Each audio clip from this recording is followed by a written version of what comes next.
കേരള തീരത്ത് വീണ്ടും കപ്പൽ അപകടം. കൊളംബിയയിൽ നിന്ന് മുംബൈയിലേക്ക് പോവുകയായിരുന്ന വാൻഹായ് 503 എന്ന കപ്പലിലാണ് തീപിടുത്തമുണ്ടായത്. കപ്പലിൽ നിന്ന് 20 കണ്ടെയ്നറുകൾ കടലിൽ പതിച്ചുവെന്നും വിവരം ലഭിക്കുന്നുണ്ട്.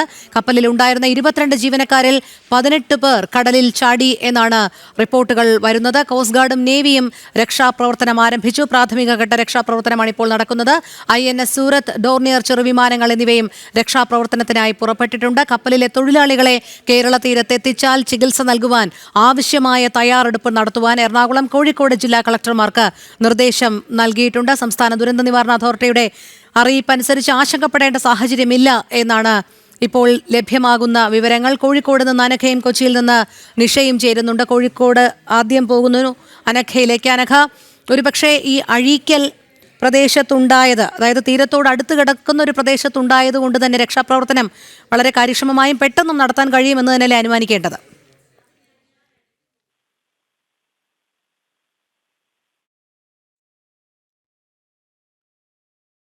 നിഷയിലേക്ക് പോവുകയാണ്. നിഷ, ഇപ്പോൾ രക്ഷാപ്രവർത്തനം ഏത് രീതിയിലാണ് പുരോഗമിക്കുന്നത്?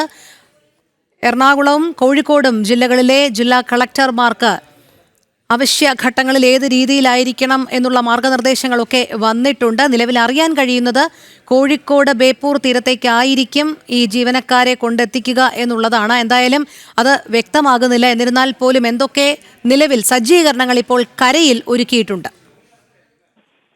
രോഹിണി, ഏതായാലും ഈ അഴീക്കൽ തീരത്തിന് അടുത്താണ് ഈ പൊട്ടിത്തെറിയുണ്ടായ സ്ഥലം. അതുകൊണ്ട് തന്നെ അങ്ങ് കോഴിക്കോടേക്ക് തന്നെ ജീവനക്കാരെ, കടലിൽ വീണ പരിക്കേറ്റ ജീവനക്കാരെ രക്ഷിച്ച് കോഴിക്കോടേക്ക് കൊണ്ടുപോകാനുള്ള സാധ്യതയാണ് കൂടുതലുള്ളത്. INS സൂറത്ത് അല്പസമയത്തിനകം തന്നെ ഈ സംഭവ സ്ഥലത്തേക്ക് എത്തും. ഡോർണിയർ വിമാനങ്ങൾ പ്രദേശത്ത് എത്തി, സംഭവ സ്ഥലത്തെത്തി അവിടെ നിരീക്ഷണം നടത്തുകയാണ്.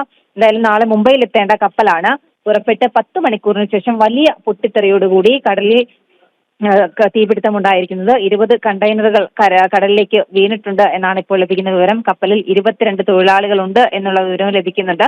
ഇതിൽ 18 ജീവനക്കാർ കടലിലേക്ക് ചാടി. ഈ ജീവനക്കാരെ കണ്ടെത്തുക, എത്രയും പെട്ടെന്ന് ഇവരെ പരിക്കേറ്റ ആളുകൾക്ക് ചികിത്സ നൽകി ഇവരെ കരയിലേക്ക് എത്തിക്കുക. പ്രാഥമിക ചികിത്സ വേണമെങ്കിൽ രക്ഷിക്കുന്ന ആ സമയത്ത് തന്നെ പ്രാഥമിക ചികിത്സ ഇവർക്ക് നൽകിയതിനു ശേഷം കരയിലേക്ക് എത്തിക്കാനുള്ള കാര്യങ്ങളും ആലോചിക്കുന്നുണ്ട്. എന്തായാലും ഡോർണിയർ വിമാനങ്ങൾ ഇപ്പോൾ കടലിൽ നിരീക്ഷണം നടത്തുന്നുണ്ട്. INS സൂറത്ത് അല്പസമയത്തിനകം തന്നെ സംഭവ സ്ഥലത്തെത്തും. ഈ പരിക്കേറ്റ ജീവനക്കാർക്ക് ആവശ്യമായ പ്രഥമ ശുശ്രൂഷകൾ നൽകി അവരെ എത്രയും പെട്ടെന്ന് തീരത്തേക്ക് കൊണ്ടുവരിക എന്നുള്ളതാണ് ഏറ്റവും വലിയ ഒരു കാര്യം എന്ന് പറയുന്നത്. അതിന് മുൻഗണന നൽകിക്കൊണ്ട് തന്നെയാണ് ഇപ്പോൾ രക്ഷാദൗത്യം പുരോഗമിച്ചുകൊണ്ടിരിക്കുന്നത്. സിംഗപ്പൂർ കപ്പലാണ് അപകടത്തിൽപ്പെട്ടത്. വാൻഹായ് 503 എന്ന കപ്പൽ, ചരക്ക് കപ്പൽ, ഇതൊരു ഫീഡർ ഷിപ്പാണ് അപകടത്തിൽപ്പെട്ടിരിക്കുന്നത്. രക്ഷാപ്രവർത്തനത്തിന് സംഭവം നടന്ന് അല്പസമയത്തിനകം തന്നെ രക്ഷാപ്രവർത്തനത്തിനായി നേവിയും കോസ്റ്റ് ഗാർഡും അടക്കമുള്ളവർ സംഭവ സ്ഥലത്തേക്ക് തിരിച്ചിട്ടുണ്ട്.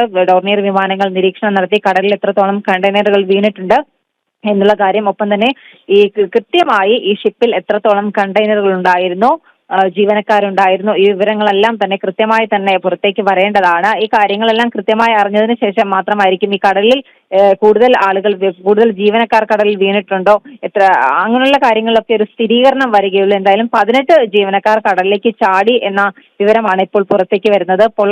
ഇവർക്ക് പൊള്ളലേറ്റിട്ടുണ്ട് എന്ന വിവരങ്ങളുമുണ്ട്. പൊള്ളലേറ്റ ആളുകളെ കരയിലേക്ക് എത്തിക്കണം. കപ്പലിന്റെ താഴത്തെ ഡെക്കിലാണ് പൊട്ടിത്തെറി ഉണ്ടായിരിക്കുന്നത് എന്നുള്ള വിവരങ്ങളും പുറത്തേക്ക് വരുന്നത്. കണ്ടെയ്നറുകളിൽ എന്താണ് എന്ന കാര്യത്തിൽ വ്യക്തതയില്ല ഒപ്പം തന്നെ കണ്ടെയ്നറുകളിൽ എന്താണ് എന്നുള്ള കാര്യത്തിൽ ഒരു വ്യക്തത വരേണ്ടതുണ്ട്. എത്രത്തോളം ജീവനക്കാർ കപ്പലിൽ ഉണ്ടായിരുന്നു എന്നുള്ള കാര്യത്തിൽ കൃത്യത വരേണ്ടതുണ്ട്. ഇപ്പോൾ നമുക്ക് ലഭിക്കുന്ന വിവരങ്ങൾ അനുസരിച്ച് കപ്പലിൽ 22 ജീവനക്കാരുണ്ടായിരുന്നു എന്ന് പറയുമ്പോൾ പോലും കൃത്യമായ വിവരങ്ങൾ നൽകേണ്ടത് ഷിപ്പിംഗ് കമ്പനി തന്നെയാണ്. ഈ കണ്ടെയ്നറുകളിൽ എന്ത് ഉണ്ടായിരുന്നു, എത്രത്തോളം ജീവനക്കാരുണ്ടായിരുന്നു, ഈ കാര്യത്തിലൊക്കെ വ്യക്തത വരുത്തേണ്ടത് കപ്പൽ കമ്പനിയാണ്. ചില ജീവനക്കാർക്ക് പൊള്ളലേറ്റിട്ടുണ്ട്. ഈ ജീവനക്കാരെ എത്രയും പെട്ടെന്ന് കരയിലേക്ക് എത്തിക്കുക. ഒപ്പം തന്നെ ആരെങ്കിലും കടലിൽ വീണിട്ടുണ്ടോ എന്നുള്ള കാര്യത്തിൽ വ്യക്തത വന്നിട്ടില്ല. എന്തായാലും ഈ ഡോർണിയർ വിമാനങ്ങളടക്കം രക്ഷാപ്രവർത്തനത്തിനായി ഇപ്പോൾ ഈ സംഭവ സ്ഥലത്തേക്ക് എത്തിച്ചേർന്നിട്ടുണ്ട്.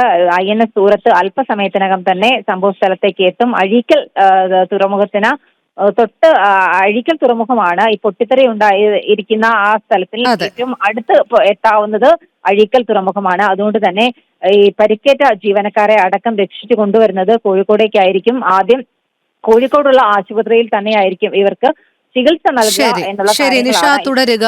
കോഴിക്കോട് നിന്ന് അനഘയും ചേരുന്നുണ്ട്. അനഘ, ഈ അഴീക്കലിനോട് അടുത്ത് കിടക്കുന്ന പ്രദേശത്താണ് അപകടം ഉണ്ടായത് എന്നുള്ളത് കൊണ്ട് തന്നെ ഒരുപക്ഷെ കോഴിക്കോട് തീരത്തേക്ക് തന്നെ ആയിരിക്കാം ഈ പരിക്കേറ്റ ജീവനക്കാരെ കൊണ്ടുചെന്ന് എത്തിക്കുക. അത് മാത്രമല്ല, ഒരു പൊട്ടിത്തെറിയിൽ നിന്നാണ് തീപിടുത്തം ഉണ്ടായത് എന്നുള്ളത് കൊണ്ട് തന്നെയാണ് അപകട വ്യാപ്തി ഒരുപക്ഷെ കൂടുന്നതും. കാരണം സാധാരണ ഒരു തീപിടുത്തത്തിൽ നിന്ന് പൊട്ടിത്തെറിയിലൂടെ ഒരു തീപിടുത്തം ഉണ്ടാകുന്നതിന് വ്യത്യാസം ഉണ്ട്. അതുകൊണ്ട് തന്നെ ഇതിൽ കൂടുതൽ ജീവനക്കാർക്ക് ഒരുപക്ഷെ പരിക്കേൽക്കാനുമുള്ള സാധ്യതയുണ്ട്. അതുകൊണ്ട് കോഴിക്കോട് തീരത്ത് ഏതൊക്കെ രീതിയിലുള്ള ക്രമീകരണങ്ങളാണ് ഒരുക്കിയിരിക്കുന്നത്? പ്രാഥമിക ചികിത്സ ഒരുപക്ഷെ അവരെ രക്ഷിക്കുന്ന കപ്പലിനുള്ളിൽ വെച്ച് തന്നെ നൽകുന്നതായിരിക്കാം. പക്ഷേ തിരിച്ച് തീരത്തെത്തിക്കഴിഞ്ഞാൽ എന്തൊക്കെ നടപടികളാണ് അവിടെ പുരോഗമിക്കുന്നത്? അതുമായി ബന്ധപ്പെട്ട് ജില്ലാ ഭരണകൂടങ്ങൾ എന്തൊക്കെ മുൻകരുതലുകൾ സ്വീകരിച്ചു കഴിഞ്ഞു ഇതിനോടകം തന്നെ?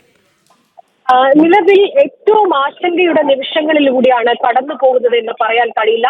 കാരണം ആ കണ്ടെയ്നറിനകത്ത് എന്ത് എന്നൊരു ചോദ്യമാണ് ഇപ്പോൾ ഉയരുന്നത്. കാരണം കപ്പലിനകത്ത് 650-ലധികം കണ്ടെയ്നറുകൾ ഉണ്ട് എന്നാണ് അധികൃതരിൽ നിന്ന് മനസ്സിലാക്കാൻ സാധിച്ചത്. പക്ഷെ ആ കണ്ടെയ്നറിനകത്ത് എന്താണ് ഉള്ളത് എന്നത് ഇപ്പോഴും വ്യക്തത വന്നിട്ടില്ല. മാത്രമല്ല, ആ കണ്ടെയ്നറുകളിൽ പകുതിയിലധികവും കടലിൽ പതിച്ചിട്ടുണ്ട് എന്ന വിവരവും പുറത്തു വരുന്നുണ്ട്. ഈ തീപിടുത്തം ആദ്യം ഉണ്ടായത് ഈ കപ്പലിന്റെ മധ്യഭാഗത്തുള്ള അല്ലെങ്കിൽ താഴത്തെ ഡെക്കിൽ നിന്നാണ് ആദ്യം പൊട്ടിത്തെറിയും തീ പടർന്നതും. അതിനുശേഷം കപ്പലിന്റെ ഈ ഡെക്ക് മധ്യഭാഗത്തായിരുന്നു. അതിനുശേഷം മറ്റിടങ്ങളിലേക്ക് തീ പടരുകയാണ് ചെയ്തത്. ഈ സമയത്താണ് കപ്പലിൽ ഉണ്ടായിരുന്ന ഇപ്പോൾ ഏകദേശം 18 ജീവനക്കാർ കടലിലേക്ക് എടുത്തു ചാടിയത്.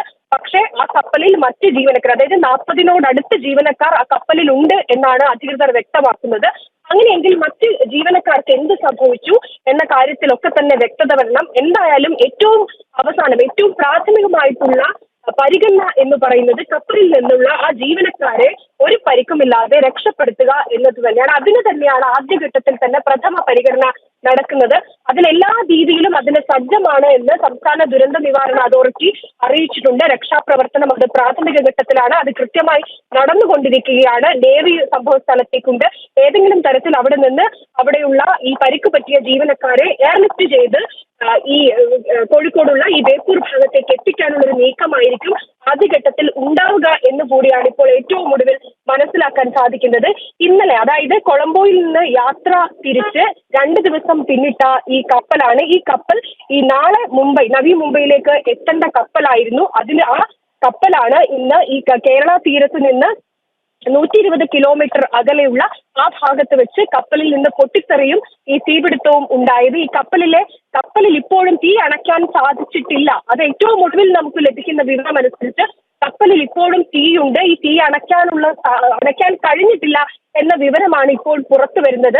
മാത്രമല്ല, ഈ കപ്പലിലെ താഴത്തെ ഡക്കിൽ നിന്നാണ് ആദ്യം തീ ഉയർന്നത് എന്നൊരു വിവരവും വരുന്നുണ്ട്. അങ്ങനെയെങ്കിൽ ഈ കണ്ടെയ്നറിനകത്ത് എന്താണ് എന്നൊരു ചോദ്യമാണ് ഇപ്പോൾ ഉയർന്നത്. അതാണ് ഏറ്റവും അധികം ആശങ്ക ഉണ്ടാക്കുന്നത്. അതെ, തീർച്ചയായും അനഘ സൂചിപ്പിച്ചതുപോലെ തന്നെ ഈ കണ്ടെയ്നറുകൾക്കുള്ളിൽ എന്തെങ്കിലും അപകടകരമായ രീതിയിൽ പൊട്ടിത്തെറിക്കിടയാക്കുന്ന രാസവസ്തുക്കൾ ഉൾപ്പെടെയുള്ളവ ഉണ്ടോ എന്നുള്ളത് പരിശോധിക്കേണ്ടിയിരിക്കുന്നു. അത് ഇനി വരും മണിക്കൂറുകളിൽ മാത്രമേ സാധ്യമാവുകയുള്ളൂ. പക്ഷേ ഇതിനെക്കുറിച്ചൊരു ധാരണ കപ്പൽ അധികൃതർക്ക് നൽകാൻ കഴിയുമല്ലോ. കാരണം എത്ര കണ്ടെയ്നറുകളാണ് ഈ ഷിപ്പിനുള്ളിലേക്ക് കയറ്റിയത്, അവയുടെ ഉള്ളടക്കം എന്തൊക്കെയാണ്, ഉള്ളിലുള്ള വസ്തുക്കൾ എന്തൊക്കെയാണ് എന്നുള്ളത് ഔദ്യോഗികമായ ഒരു ധാരണ അവർക്കുണ്ടാകേണ്ടതാണ്.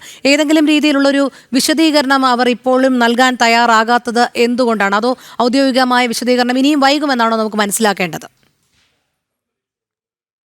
സ്ഥിരീകരണം അത് വൈകാനാണ് സാധ്യത. കാരണം ഇപ്പോൾ കപ്പലിലുള്ള ഈ ജീവനക്കാരെ കുറിച്ചുള്ള വിവരം പോലും കൃത്യമായി പുറത്തു വന്നിട്ടില്ല. അതായത് ഈ കപ്പലിൽ എത്ര ജീവനക്കാരുണ്ടായിരുന്നു, ഏതൊക്കെ രാജ്യക്കാരാണ് എന്നതടക്കമുള്ള കാര്യങ്ങളൊന്നും തന്നെ ഇപ്പോൾ പുറത്തു വന്നിട്ടില്ല എന്നതാണ്. അത് മാത്രമല്ല, ഈ കപ്പലിൽ കടലിലേക്ക് ചാടിയിരിക്കുന്നത് 18 ഈ കപ്പലിനകത്തുണ്ടായിരുന്ന 18 ജീവനക്കാരാണ് എന്ന് കോസ്റ്റ് ഗാർഡ് തന്നെ പറയുന്നതാണ്. പക്ഷെ ഇവരാരൊക്കെയാണ്, ഏത് രാജ്യക്കാരാണ് എന്ന കാര്യത്തിലൊന്നും തന്നെ വ്യക്തത വരുത്താൻ സാധിച്ചിട്ടില്ല. മാത്രമല്ല, ഈ തീ ഇപ്പോഴും പടരുകയാണ്. തീ അണയ്ക്കാൻ കഴിഞ്ഞിട്ടില്ല എന്നതുമാണ് വാസ്തവം.